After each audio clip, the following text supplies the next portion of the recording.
Assalamualaikum warahmatullahi wabarakatuh. Perkenalkan, nama saya Nurul Aulia Wahdania dari program studi akuntansi S1. Di sini saya akan memaparkan materi mengenai anggaran penjualan, di mana ada 4 poin penting yang akan saya bahas, yaitu yang pertama, definisi dari anggaran penjualan, yang kedua, fungsi anggaran penjualan, yang ketiga, manfaat anggaran penjualan, dan yang keempat yaitu format dari anggaran penjualan. Baik, langsung saja untuk materi pertama, yaitu definisi anggaran penjualan. Anggaran penjualan adalah anggaran yang menyajikan informasi tentang perkiraan jumlah barang jadi yang akan dijual oleh perusahaan dan harga jual yang diharapkan diperoleh untuk periode anggaran mendatang.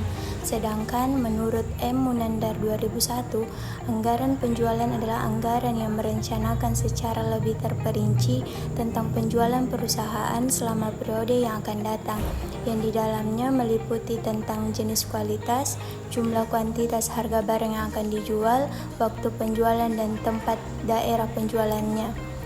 Materi kedua yaitu mengenai fungsi anggaran penjualan. Yang pertama, anggaran penjualan adalah dasar perencanaan atas kegiatan perusahaan pada umumnya.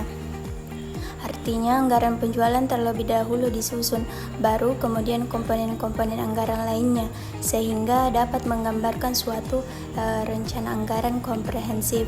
Kemudian tahap berikutnya yaitu menyusun anggaran produksi untuk memenuhi jumlah barang jadi yang harus segera diproduksi untuk memenuhi penjualan. Fungsi yang kedua yaitu anggaran penjualan sebagai alat koordinasi dan mengarahkan setiap pelaksanaan divisi pemasaran. Artinya, anggaran penjualan sebagai alat koordinasi untuk memantau tugas kepada divisi produksi supaya jangan kehabisan persediaan barang jadi, dan sebaliknya, anggaran produksi memantau kebagian pembelian sehingga terdapat keserasian dalam membentuk anggaran komprehensif. Fungsi ketiga yaitu anggaran penjualan sebagai alat pengorganisasian, berarti penetapan target penjualan atas setiap anatomi organisasi pemasaran yang dilakukan para penjual, pengawas penjual, dan manajer pemasaran, di mana pihak-pihak di atas perlu diorganisasikan sesuai daerah pemasaran guna mencapai target penjualan yang tertera pada anggaran penjualan. Fungsi yang terakhir yaitu anggaran penjualan sebagai alat pengawasan bagi manajemen, di mana keberhasilan suatu anggaran komprehensif dalam suatu perusahaan tergantung kepada keberhasilan anggaran penjualannya. Sebaliknya, dengan tersusun anggaran penjualan secara lebih terperinci, memungkinkan manajemen lebih gampang untuk menyusun anggaran lainnya adalah berpedoman kepada anggaran penjualan. Baik, materi ketiga yaitu mengenai manfaat anggaran penjualan. Yang pertama, memprediksi jumlah produksi. Manfaat pertama dari menyusun anggaran penjualan adalah dapat memberikan jawaban atas pertanyaan penting seperti jumlah produksi. Selain itu, anggaran ini juga menetapkan target bagi karyawan untuk menjual dan menghasilkan pendapatan. Dengan begitu, karyawan bisa lebih termotivasi dan bekerja keras untuk mencapai tujuan dan target produksi tersebut.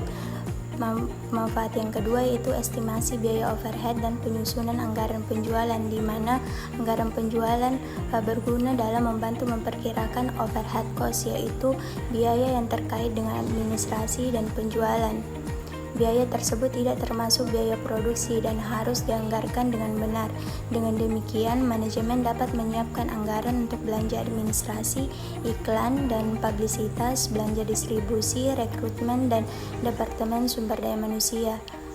Manfaat yang ketiga yaitu estimasi arus kas, di mana sales budget juga bermanfaat untuk membantu manajemen memastikan total pendapatan yang diharapkan dari aktivitas penjualan selama periode anggaran. Dengan begitu, manajemen bisa terbantu dalam mengawasi posisi likuiditas perusahaan. Yang keempat, ukuran kontrol, di mana manajemen dapat terus memeriksa angka penjualan aktual dari angka yang dianggarkan.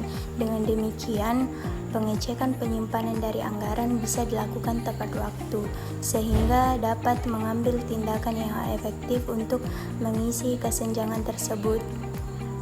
materi yang keempat atau yang terakhir yaitu format anggaran penjualan. Seperti yang ada pada slide tersebut, ada 3 poin yang ada pada anggaran penjualan. Yang pertama, penjualan barang jadi dalam unit adalah perkiraan penjualan barang jadi perusahaan untuk periode anggaran mendatang. Yang kedua yaitu harga jual, maksudnya harga jual yang akan dikenakan untuk setiap barang jadi yang akan dijual pada periode anggaran mendatang. Yang ketiga yaitu penjualan barang jadi, di mana penjualan ini diperoleh dengan mengalihkan penjualan barang jadi dengan harga jual barang jadi per unit. Dan terakhir yaitu kesimpulan, anggaran penjualan atau sales budget ialah anggaran yang merencanakan secara lebih terperinci tentang penjualan perusahaan selama periode yang akan datang, yang di dalamnya meliputi rencana tentang jenis kualitas barang yang akan dijual, jumlah kuantitas barang yang akan dijual, harga barang yang akan dijual, waktu penjualan, serta daerah penjualannya.